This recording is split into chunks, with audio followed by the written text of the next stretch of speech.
नमस्कार, खास मुलाकात न्यूज में झांसी के पाल कॉलोनी के वार्ड नंबर 21 के प्रत्याशी जुगल किशोर गुप्ता से आज हम आपकी मुलाकात कराने जा रहे हैं। आपको बता दें कि जुगल किशोर गुप्ता काफी गरीब परिवार से संबंधित हैं और निरंतर लोगों की मदद करने के लिए हर समय खड़े रहते हैं। व्यापारी होने के साथ साथ वार्ड में कोई भी समस्या हो, नाली या पानी की या किसी के विवाह में कठिनाई होती है तो अपने व्यापार के माध्यम से उनकी सेवा भाव में लगे रहते हैं। यहाँ तक कि बेटियों की शादियों में मदद करते हैं। बहुत ही कम समय में गरीबी से उन्होंने निकलकर व्यापार में मदद से आज अपनी ऊंचाइयों को छुआ है। परंतु उन्हें यह लगता है कि हमारे युवा साथी जो बेरोजगार हैं, जो काम नहीं कर पा रहे हैं, उन्हें पाल कॉलोनी में उन गरीब परिवारों की मदद, रोजगार पहुंचाना व अच्छी साफ सफाई की व्यवस्था करना और तमाम तरह की कोई गतिविधि हो उसमें खड़े रहना, इसके लिए वह सभासद प्रत्याशी के रूप में खड़े हो रहे हैं। साथियों नमस्कार, आज हम आपकी मुलाकात कराने वाले हैं पाल कॉलोनी वार्ड नंबर 21 और आपको हम बता दें कि मुलाकात इसलिए हम आपकी कराने वाले हैं कि कुछ खास है। आज खास बात ये है कि एक व्यापारी इंसान जो अपनी गरीबी परिस्थितियों में रहने वाला इंसान बड़ा ही छोटा सा व्यापार करते थे और किराए की दुकान में रहने वाले जुगल किशोर गुप्ता जी से हम मुलाकात कराएंगे आपकी। और आपको हम एक बात से और अवगत करा दें कि इनका काफ़ी वैसा स्तर रहा, गरीबी स्तर रहा और आज जब वो इस मुकाम पे पहुंचे तो उन्होंने देखा कि यार हम तो पहुंच गए इस मुकाम पे, हमारे जो साथ वाले हैं वो वहीं के वहीं रह गए, उनको हम कैसे रोजगार खुलाएं।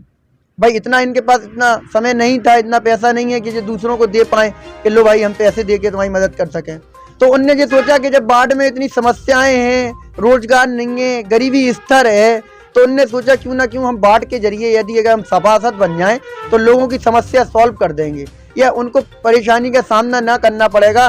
किसी प्रकार हम उनका रोजगार बना दें और एक उनके साथ गरीब से गरीब, क्योंकि गरीब ही जानता है गरीबी की स्थिति, इसी प्रकार उनने सोचा कि हम अपने व्यापारी भाई भी हमारे से जुड़ जाएं तो हम वार्ड में लड़ सकें। आगे की पूरी बात हम बात करते हैं। नमस्कार, आपका परिचय जानना चाहेंगे सभी लोग। नमस्कार भाई साहब, हमारा नाम जुगल किशोर गुप्ता है और मैं यहाँ व्यापार मंडल पाल कॉलोनी से यहाँ उपाध्यक्ष हूँ। वार्ड नंबर कितना है? वार्ड नंबर 21 है। वार्ड नंबर जो 21 है आपका, इस समय देखा जाए कि आपकी प्रचार चर्चा चारों तरफ चल रहा है कि आप चुनाव मैदान में आ रहे हैं। ठीक है। चुनाव मैदान में आने का आपका क्या उद्देश्य है और चुनाव मैदान से क्या ऐसा लाभ वार्ड की जनता को मिलने वाला है? मेरा चुनाव का उद्देश्य कुछ नहीं है। जनता ने मुझसे कहा कि आप चुनाव लड़िए, यहाँ विकास होना चाहिए, तो अपन विकास की तैयारी में हैं। यहाँ स्वस्थ और सफाई अभियान के तहत जो योगी और मोदी जी का नारा है, स्वस्थ रहना चाहिए, क्या नाम मतलब यहाँ साफ़ सफाई में बहुत अच्छा है। यहाँ अपन को वो करना है, विकास करना है। और यहाँ हमारी एक गौशाला की भी वो है कि हम सरकार से निवेदन करेंगे कि यहाँ गौशाला की व्यवस्था की जाए। यहाँ हमारे यहाँ आए दिन गायें घायल होती हैं और मर रही हैं, तो उसकी कोई व्यवस्था नहीं है। इस प्रकार आप वार्ड में अभी भ्रमण कर रहे होंगे, क्या क्या मूलभूत समस्याएं आपके वार्ड में देखने को आपको मिली है? किस समस्या से ज़्यादा आपके वार्डवासी समस्या से ग्रस्त है?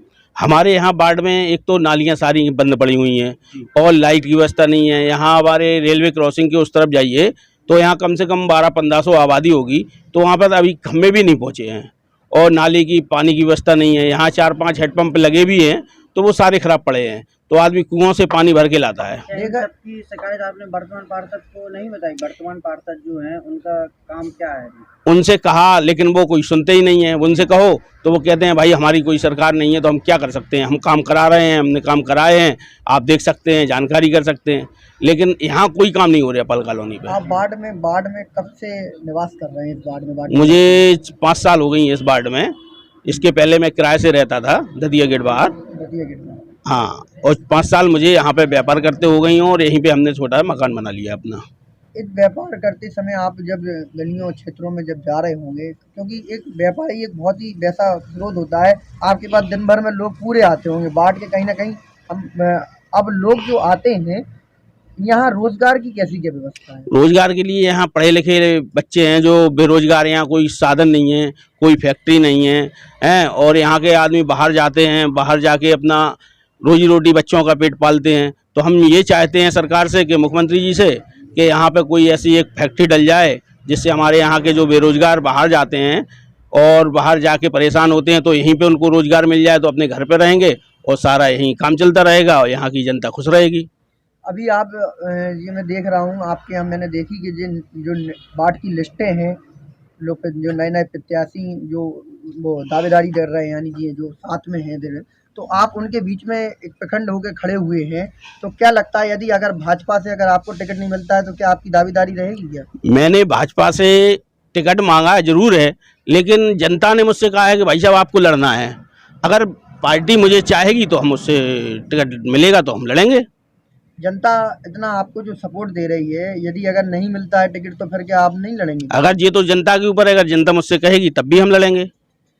यदि अगर आप जीतने की वर्दी आते हो, अगर जीत जाते हो आप, तो क्या क्या सबसे पहले मुख्य काम होंगे आपके? मेरा सबसे पहले काम होगा कि जनता की सेवा करना और यहाँ पे अपना सफाई अभियान जो है, जो अपना जैसे योगी जो और मोदी जी का कहना है कि जे स्वच्छ भारत बनाओ, तो अपन यहाँ सफाई और रोजगार और गरीब जनता की भलाई के लिए काम करेंगे। नहीं, मुख्य कार्य क्या होगा? जैसे आज मान लीजिए आप बन सकें, पार्षद की पदवी पे पहुंच जाएं, तो पहला कार्य आपका क्या होगा? पहला हमारा तो यही होगा कि यहाँ पे विकास होना चाहिए।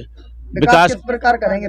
विकास पहले गौशाला का है अपना, कि गौशाला बनाएंगे हैं, और यहाँ जो चीज़ों की कमी, जैसे अस्पताल नहीं है, कोई छोटा सा अस्पताल की व्यवस्था कराएंगे यहाँ पे, और यहाँ जैसे स्कूल बच्चों के लिए स्कूल कोई अच्छा नहीं है तो उसकी व्यवस्था करेंगे। रोजगार की बात कर रहे हैं, रोजगार के युवाओं के रोजगार के लिए आप उनको क्या ऐसा प्रोवाइड कराएंगे जिससे वो रोजगार पा सकें? हम सरकार से मांग करेंगे कि यहाँ पे कोई एक छोटी सी फैक्ट्री या कोई कारखाना डाल दिया जाए, जिससे हमारे जो बेरोजगार भाई लोग हैं वो यहाँ पे काम करें।